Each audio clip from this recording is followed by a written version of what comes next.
Hi guys! For today's video, ipapakita ko nga pala sa inyo yung aming bahay. Ito kami ngayon at siksikan. So guys, madami kaming magkakapatid. 10 kami. And wala pong permanenteng trabaho ang aking nanay at aking tatay. Kaya ito nga po pala. Dito nga lang kami nagsasayang dito sa gilid. Kasi nasira nung bagyong Christine at nung managdaang bagyo yung aming kusina. So, ganyan po. Sa panahon ngayon, di natin kailangan ikahiya yung ating tunay na buhay. So, yan guys. Ang gulo-gulo, mula pa nung bagyo yan, di pa nakakabangon. At ngayon lang din uminit.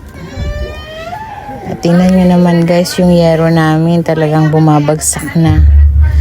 At wala pa kaming budget para ipagawa yung bahay namin. Kaya yan, sobrang gulo pa.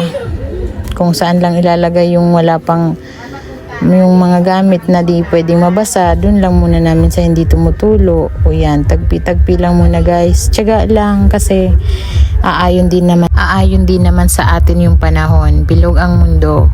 Kung tayo na nasa ibaba ngayon, iikot at iikot pa rin. Darating yung oras na tayo naman ang nasa itaas.